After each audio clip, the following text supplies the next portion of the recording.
Bismillahirrahmanirrahim.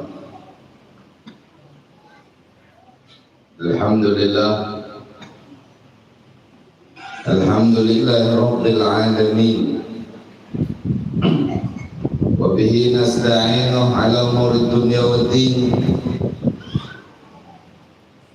Wassalatu wassalam ala sayyidina Rasulillah Sayyidina wa maulana Muhammad ibn Abdullah wa ala alihi wa sahbihi wa man wala. Alhamdulillah bi hadha majma'il karim wa bi jalsatil 'azimah nawwarallahu qulubana wa iyyakum bi nuri mahabbatillah wa rasulih bi khidmatillah wa rasulih wal amal bi syariatillah wa sunnati rasulillah sallallahu alaihi wasallam. Illa billahil aliyil azim. Rabbi syrah li sadri wa yassir li amri wahlul 'uqdatam min lisani yafqahu qawli. Amma ba'd. Hadirin hadirat jamaah Majelis Darus Shalihin yang dimuliakan oleh Allah Subhanahu wa taala. Alhamdulillah, puji syukur kehadirat Allah Subhanahu wa taala. Allah muliakan kita semua dengan kesempatan hadir dan duduk bersama di dalam perkumpulan majelis ilmu, di dalam perkumpulan zikir, di dalam perkumpulan salawat. Maka mudah-mudahan ketetapan Allah ini adalah sebagai tanda ketetapan pula Allah meridhai kita semua, Allah merahmati kita semua, Allah mengampuni dosa kita semua. Dan mudah-mudahan apapun yang dihajatkan Allah kabulkan, dan mudah-mudahan apapun yang diharapkan dari ampunan Allah berikan ampunan. Mudah-mudahan kedua orang tua kita pun ditinggikan derajatnya, diberikan kita keturunan yang saleh dan salehat, diluaskan rezeki dalam keadaan manfaat, dan mudah-mudahan yang sakit Allah berikan sehat, dan kita berikan karunia husnul khatimah ketika wafat, setelah umur yang panjang dikumpulkan di dalam surga bersama baginda Rasul Muhammad sallallahu alaihi wasallam tanpa adanya hisab. Dan tidak lupa pula mudah-mudahan salawat dan salam selalu tersampaikan, tercurahkan kepada baginda Rasul Muhammad sallallahu alaihi wasallam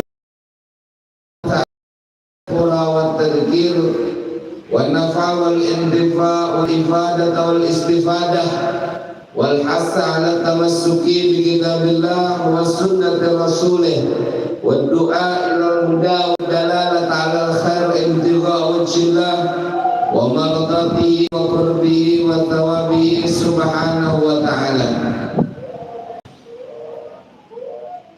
Qala Syekhul Musannif rahimahullahu ta'ala wa nafa'ana bihi wa bi'ulumihi bid-darain amin radhiyallahu anhu wa anhum ajma'in.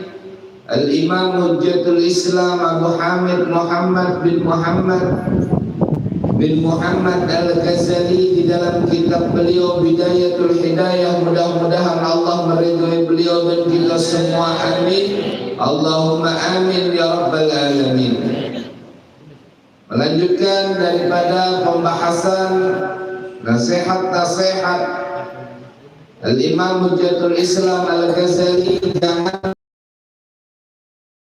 kecuali ketika darurat.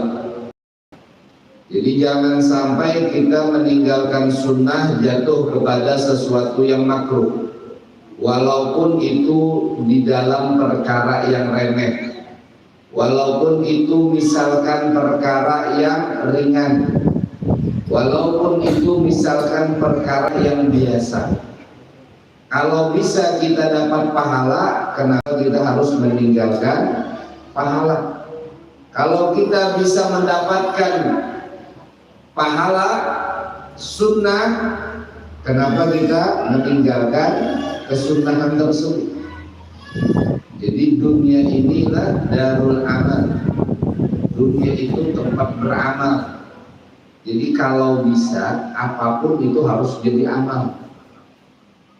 Kayak orang berdagang lah, memang sudah terkonsep, memang sudah tersetting, mulai lagi halus orang itu dididik sebagai pedagang. Maka apapun harus jadi pedagang. Tulang kemana bulik harus membawa dagang. Tulang kemana membawa dagangan, bulik membawa dagangan. Ini sesuatu yang bagus. Artinya seperti itu. Yang lebih bagus lagi bagaimana kita mendidik diri kita, jangan sampai dalam satu hari kita tidak ada nilai kedekatan kepada Allah Subhanahu wa Ta'ala. Karena sejatinya kita di dunia ini adalah darul amal, tempat kita beramal. Maka jadikan apapun, perbuatan apapun itu adalah amal soleh. Maka kita jadikan setiap hari kita, setiap waktu kita memiliki nilai ibadah di sisi Allah Subhanahu wa Ta'ala. Nah, jadi seperti malam hari ini, alhamdulillah kita duduk di majelis, berangkat ke majelis, maka ini satu catatan amal yang indah di sisi Allah. Kadang kita timbul rasa kulir, yang mana majelis kita itu adalah majelis yang tadinya banyak yang hadir. Pas waktu sedikit, kadang timbul kulir. Kadang awal-awal banyak majelisnya nantura, lama kelamaan orang kan banyak buat namunya lah, sedikit orang. Padahal waktu banyak, waktu sedikit, waktu orang yang banyak hadir ataupun orang yang sedikit hadir, yasinnya tetap sekali dibaca. Itu kan? Dikirnya ya tetap yang itu juga. Artinya mau banyak mau sedikit itu bukan ukuran. Mau banyak mau sedikit itu tidak menjadi tolak ukur. Ukurannya apa? Adalah keridhaan Allah Subhanahu wa Ta'ala. Bisa jadi mau sedikit mau banyak, biar tetap istiqomah berangkat, biar tetap istiqomah melakukan taat, biar tetap istiqomah melakukan kebaikan, maka itulah namanya keberkahan. Makanya dikatakanlah istiqomah itu lebih baik daripada 1000 keramat. Kenapa? Tidak akan dia dapat 1 keramat pun, apalagi 1000 lah. 1000 tidak dapat, apalagi cuma 1 kalau tidak ada istiqomah. Nah, makanya mau sedikit kah mau banyak kah terus majelis. Mau sedikit kah mau banyak kah berangkat terus. Maka dari itu maksudnya sunnah tadi mau ringan mau berat, mau yang besar mau yang kecil, kalau dia bisa mengerjakan kerjakan. Bisa jadi di antara sunnah-sunnah tersebutlah yang mendatangkan ridha Allah Subhanahu wa Ta'ala. Jadi harapan kita seperti itu. Begitu pula diam-diamlah yang ketujuh bawaan, pulang ke majelis bawaan, asalnya tulang surangan jadi berdua lah, yang berdua jadi bertiga, nambah 3 jadi berempat. Khairun nas anfa'uhum linnas. Sepaling baik manusia itu yang bermanfaat. Gajah mati meninggalkan gading, harimau mati meninggalkan belang, manusia mati meninggalkan jasad. Dunia ini tempat beramal. Jadi kalau kita mau mencari amal sebaik-baiknya, nah ini ada MLM, multi level marketing. Tapi urusannya oleh Allah, inilah bukan urusan duit, bukan urusan poin lain sebagainya, bukan. Kita membawai orang seikong tadi membawai pulang 2. Artinya kita bisi kaki sudah cabang di bawah, yang mana itu tadi cabang kebaikan yang tidak akan pernah terputus selama kebaikan itu jalan. Makanya dikatakan khairun nas anfa'uhum linnas. Sepaling baik manusia yang memanfaatkan orang lain. Jadi ada kadang nang di grup lah, nang Inya aja nambah kiawan. Malam Jumat dan kadingan tulakan ke majelis. Muyak di grup lah dihubunginya sebuting nomor. Ini orang-orang kayak ini lah. Ini banyak pahalanya. Saikong kada mendengar, ngapain mendengar? Makanya lah kalau orang-orang maka ini meninggal, tidak mendoakan, meninggal misalkan orang-orang maka ini, itu dicari. Dulu waktu ada si anu diingatkan terus kita majlis, walaupun kita ingat kadang ada masanya kita ada ingat. Makanya urusan mengingatkan itulah bukan pencapaiannya sampai berhasil. Justru dia terus-terusan mengingatkan itulah pencapaian. Karena dakwah itu tidak harus sampai orang tadi mau didakwahi. Karena tugas kita itu berdakwah. Nabi Allah Nuh 900 tahun berdakwah. Namun umat sini cuma sedikit. Namun tidak dihitung berapa banyak namun umat, bukan. Tapi dihitung berapa lama beliau tetap istiqomah mengajak manusia kepada Allah. 900 tahun lebih Nabi Allah Nuh di dalam Al-Quran diceritakan mengajak manusia. Namun umat cuma beberapa itu. Kita majelisan di sini alhamdulillah.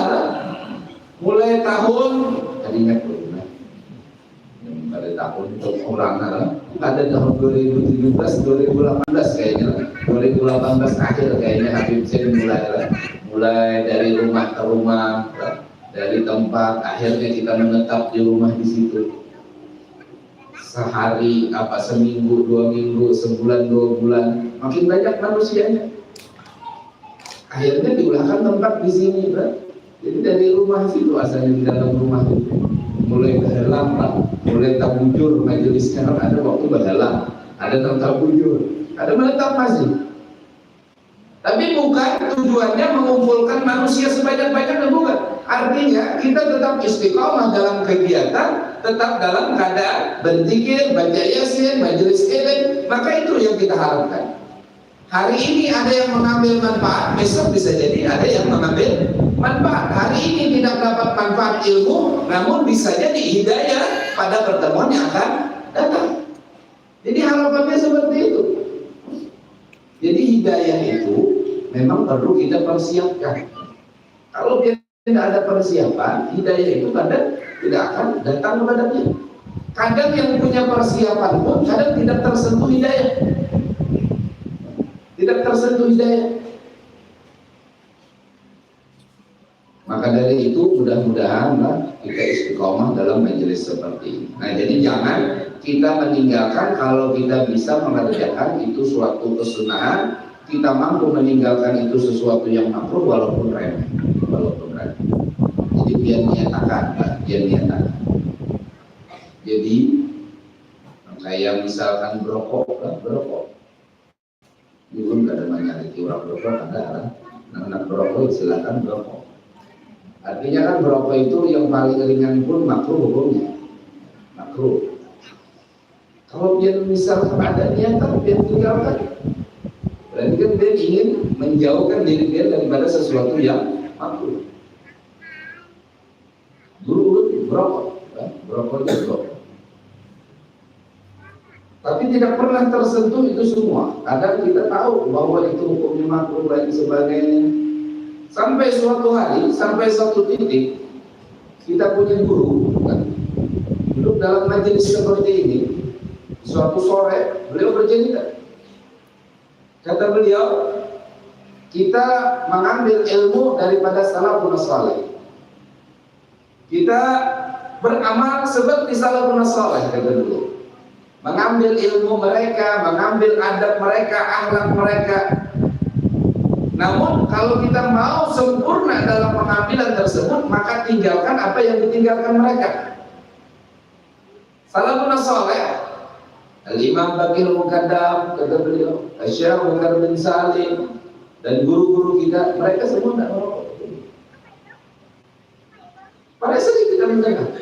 Namun hari itu begitu menyentuh ke dalam hati kita, maka kita punya niatan yang sungguh-sungguh, maka mudah-mudahan dengan berkat salafun saleh pula kita mampu meninggalkan itu semua.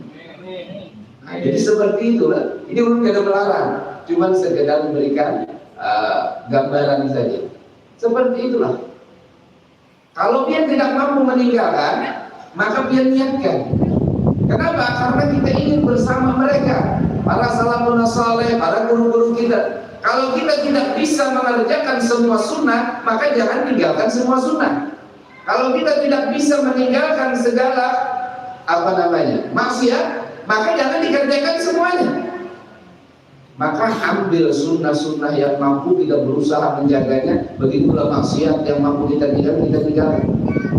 Dan berharap mudah-mudahan segala perbuatan tersebut tetap terhubung kepada baginda Rasul Muhammad SAW, sehingga yang tadi tidak terkerjakan bisa kita kerjakan, yang tadinya masih kita lakukan mampu kita tinggalkan. Nah, itu hubungan namanya, irtibat. Kita punya ta'alluq, hubungan. Maka mudah-mudahan dengan itu semua kita menjadi sempurna mengikuti Nabi Muhammad SAW. Nah, jadi salah satu diantaranya adalah, jadi jangan sampai kita meremehkan, ada bapak berkencing berdiri itu kan makruh aja, misalkan, atau merokok itu makruh aja, atau berpandir dalam WC itu kan makruh aja. Justru yang makruh-makruh tadi, selama kita bisa meninggalkan, maka kita punya nilai pahala. Dunia darul amal, dunia ini darul amal, tempatnya beramal. Maka sekecil apapun perbuatan, maka jadikan itu adalah nilai ibadah di sisi Allah Subhanahu wa Ta'ala. Nah, kayak yang bersedekah, dan mungkin orang itu bisa langsung ikhlas bersedekah banyak. Yang misalkan ada duit di dalam kantong 100 juta, amin, amin, dan kabul berkata, ada duit 100 juta dan dia hendak bersedekah, ada usaha 50%, 100% disedekahkan, 50%-nya dapatkan. Tidak usah 50%-nya, 50 juta, 25%-nya saja, seperempatnya aja, masih berat dulu. Tidak usah 25%, 10%-nya saja, 10 juta, 5%-nya, 1%-nya, 1 juta. Ini pun rasa berat. Kenapa? Karena kita tidak terbiasa mengeluarkan sedekah. Cobalah mulai dari yang kecil. Kalau dia sudah biasa, sehari ini kalau ada sedekah 1.000, ya 2.000. Kalau ada 2.000, ya 5.000. Terbiasa, dibiasakan terus menerus. Nah, ini karena istiqomah dalam kebaikan, akhirnya dia akan merasa kurang. 1.000 ini kurang sedekah, 2.000. Coba biar biasa nantulak Jumat membawa duit 5.000-an. Kebiasaan sudah 5.000-an, nanti ada akan meningkat. 5.000 ini rasa kurang, naikkan 10.000. Kebiasaan sudah bawa 10.000, kita naik pulang jadi 20.000. Nah, ada 17.000 lah, kali banyak bawaannya. 15.000 ada 2 lembar aja. Kita naik 2 lembar, makanya ketika orang daripada yang ringan saja, yang sholat 11 jangan langsung 8, 2 saja. 2 istiqomah tetapi tetap dijaga. Nanti dia akan merasa gue ini kurang. Apalagi lagi 2 jadi 4. Dia dengan baca salawat 100 kali tetap istiqomah dalam 100 kali. Tak usah dia terlalu terburu-buru untuk mencapai nilai yang baik. Gara-gara banyak tadi semingguan tidak ada baca lagi. Seputaran tasbih 2 putaran tapi istiqomah. Akhirnya dia akan merasa terbiasa. Ini tadi kurang tambah. Nah, ini yang kita harapkan, ya. Maka yang sunnah-sunnah tadi kita biasakan, yang halus, yang ringan, yang di depan mata, yang sehari-hari. Karena kita akan bisa mudah mengerjakan sunnah-sunnah yang besar.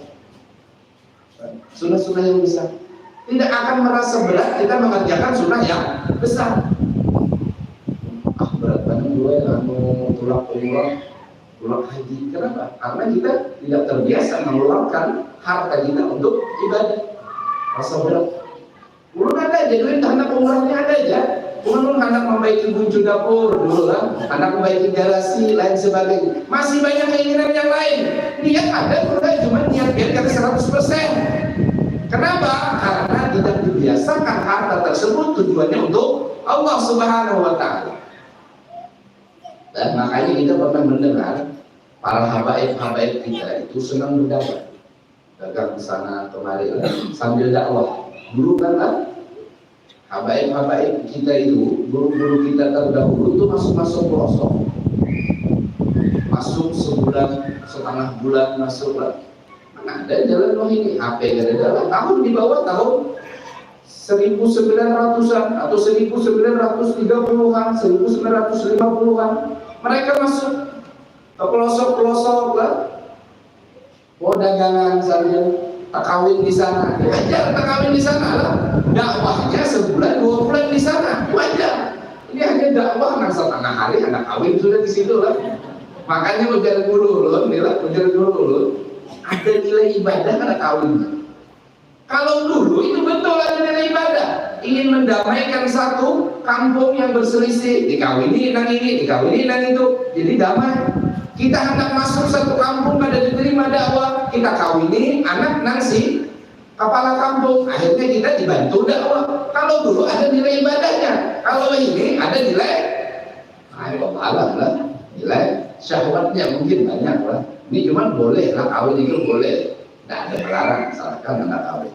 Cuma jadi dulu kawin itu anak kawin lagi lah, maksudnya anak kawin lagi 2, 3, 4 itu harus ada nilai ibadah. Nah, jadi kemudian anak mengawinkan dulu, setidaknya ada nilai ibadahnya, itu namanya sebelum. Karyakan nilai ibadahnya. Jadi dulu kan sudah menolak lagi lah, lagi bunga, lain sebagainya. Ini kenapa menolak lagi yang dulu lah. Ada nilai dakwah, nilai ibadahnya. Jadi dulu seperti itu para habaib ini. Mereka masuk dapat keuntungan. Tujuannya apa? Tujuannya untuk ibadah. Mereka bangun manggar di sana, mereka bangun musola di sana, mereka bangun tempat majelis di sana. Mereka berdagang untuk kehidupan, keuntungannya untuk dakwah. Nah, kalau kita sekarang kan lebih berat mengeluarkan untuk itu semua. Jadi jangan heran lah kalau disuruh dibawahi beribadah berat, atau dibawahi mengeluarkan harta untuk kebaikan berat. Kenapa? Karena kita tidak terbiasa membiasakan dengan sesuatu yang kita anggap tidak bernilai. 1.000, 2.000, 5.000 ini kan tidak ada nilai. Nah, jadi kita biasakan lah. Jadi di rumah tangga kita pun kita biasakan yang sunnah-sunnah tadi. Kita biasakan yang sunnah-sunnah, kita biasakan hal-hal yang positif, kita biasakan hal-hal yang baik. Ini alhamdulillah anak ulun yang paling ganal itu masuk TK kan, langsung TK A, TK besar itu. Jadi alhamdulillah anak lomba membaca surah-surah. Jadi gurunya menyuruh lomba membaca surah-surah. Bapak kan begitu, hanya beberapa hari kan sekolah, beberapa hari. Dan alhamdulillah ini hafal kalau surah-surah pendek itu, padahal memang tidak pernah kita ajari. Cuma mamanya sering anak speaker ini guri itu, speaker surah-surah pendek itu. Kita kadang kebacakan, apalagi ulun lah, tiap malam ulun kerja di rumah. Beli kadang sampai jam 12.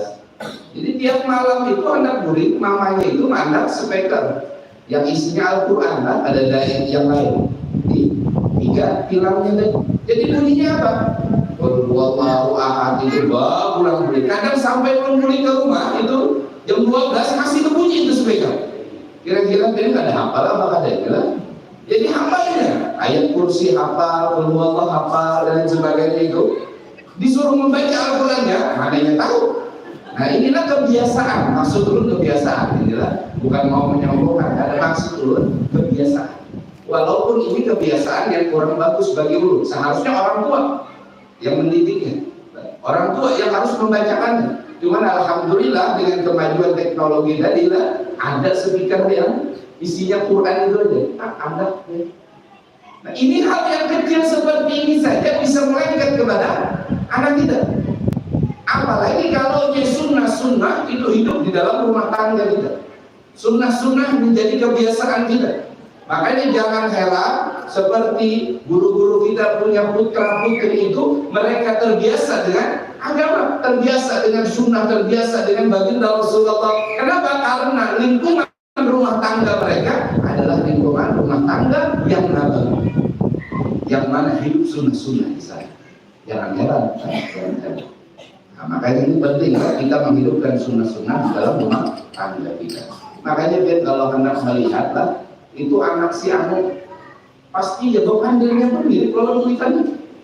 Cara berpandir, cara berjalan, cara ini lain sebagainya. Oh itu pantas anak gue.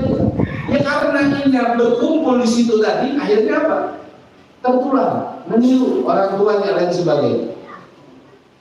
Nah ini yang perlu kita kerjakan. Dan himpunkanlah di dalam istinja itu antara menggunakan batu boleh diganti dengan kertas tisu yang kasar. Jadi sunnah itu afdal dihimpunkan antara batu dan air. Genjil. Suka yang genjil. Dan menyucikan tempat keluar najis itu hukumnya wajib. Jadi kalau ditakuni, bebasuh, beberasi, beristinja, apa hukumnya? Hukumnya wajib. Kenapa bisa jadi wajib? Karena ini hubungannya dengan sholat. Sholat tidak akan sah bila dia kada sempurna istinjanya. Sholat tidak sah apabila dia masih ada najis di kemaluan depan atau kemaluan belakang. Kalau sholat tidak sah, berarti dia hutang sholat. Kalau dia tidak sholat, maka dia dosa besar. Salah satu dosa besar adalah meninggalkan sholat. Kenapa dia meninggalkan sholat pada dia sholat? Karena sholat dia tidak sah. Kenapa tidak sah? Karena tidak sempurna dalam hukum bersuci. Makanya dikatakan miftahul jannah as-sholat. Kunci surga itu harus sholat. Ada orang masuk surga ada sholat. Nah dia aja sholat, nah dia ada sembahyang misalkan. Umpak Nabi yang mana? Wa miftahus sholat at-taharah. Dan miftahnya, kuncinya sholat, kuncinya sahnya sholat, ya bersuci. Makanya an-nadhafatu minal iman. Kebersihan itu bagian sebagian daripada iman. Dan jangan engkau beristinja dengan tangan kanan. Ini jangan, Pak. Walaupun boleh, tapi jangan makruh. Nah ini tinggalkan. Kalau bisa, maka ada nilai pahala. Dan hendaklah engkau membaca doa setelah selesai istinja itu dengan katamu Allahumma tahhir qalbi minan nifaqi wa hassin farji minal fawahish. Ya Allah, sucikanlah hatiku dari sifat munafik. Yauma la yanfa'u malun wala banun illa man atallah biqalbin salim. Sifat kemunafikan ini takutnya dia ada di hati kita ketika di akhir hayat. Orang yang bertemu dengan Allah bisa jadi dikatakan dia meninggal. Maka tidak ada manfaat harta, tidak ada manfaat anak keturunan kecuali dia meninggal dalam keadaan iman. Dikatakan pula di akhirat tidak manfaat anak dan harta kecuali mereka yang mendatangi Allah, berjumpa dengan Allah dalam keadaan iman. Makanya kita minta Allahumma tahhir qalbi minan nifaq. Lisan mengucapkan, hati berbeda. Nah ini kemunafikan. Ujarnya iya di belakang ada, itu munafikan. Nah ini yang kita khawatirkan lah. Pakaian kita sama dengan orang muslim, gawean kita sama dengan orang beriman, namun takutnya hati kita terhinggap sifat kemunafikan. Allahumma tahhir qalbi minan nifaqi wa hassin farji minal fawahish. Dan Allah jaga, periharkanlah kemaluanku dari kejahatan seperti zina. Nah ini ada satu amalan lah, dia nambah isi anak babinian, bacakan surah Al-Qadar sebanyak 7 kali dasar anak tadi, terutama anak yang baru lahir. Jadi guru-guru kita insya Allah itu akan menjaga, membentengi si anak daripada perbuatan zina. Tidak dibuka pahanya kecuali dalam keadaan yang halal, dan tidak diberi paksa dibuka kecuali dalam keadaan yang halal. Artinya insya Allah dijauhkan daripada zina, dijauhkan daripada pemerkosaan. Jadi anak dia bacakan itu loh. Inna anzalnahu fi lailatul qadar sebanyak 7 kali sampai tuntuk, jangan sampai situ aja, sampai tuntuk kan.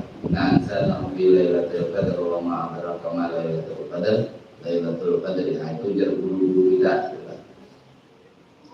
Ya Allah, sucikanlah hatiku dari sifat dari kejahatan seperti kepada tanah atau dinding,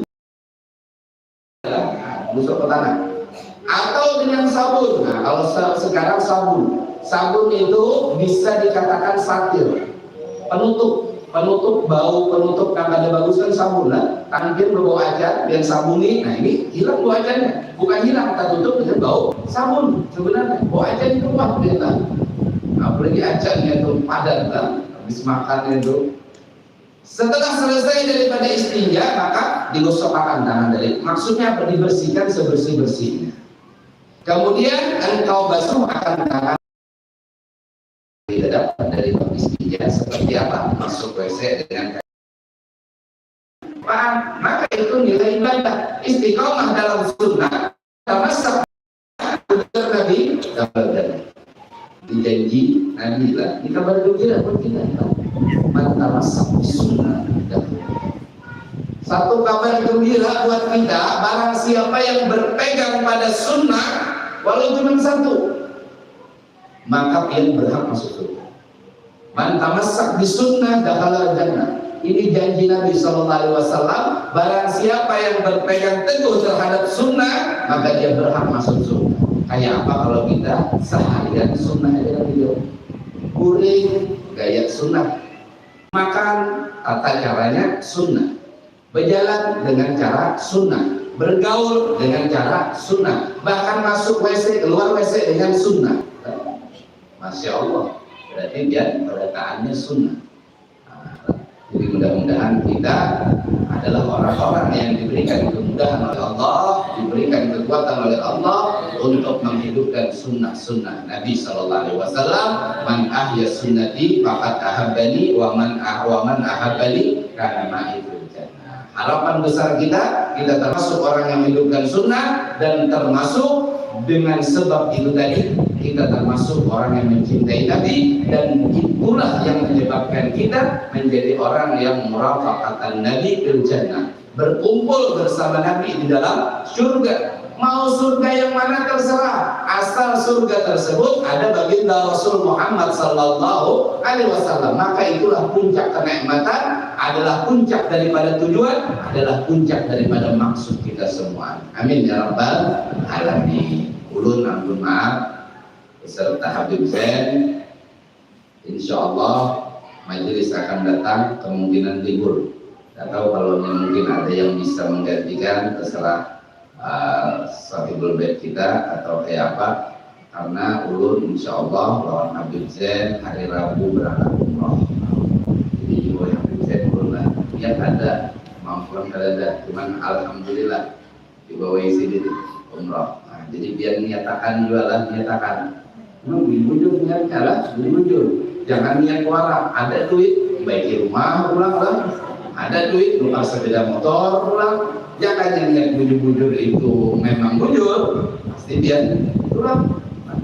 Ulun ada ini tanah dulu itu, cuman anak ulun ini kali menjual, tapi bagi lagi anak obat pilon kuitan dia kamu mampu masih jalan, masih kawat tulak lain sebagainya.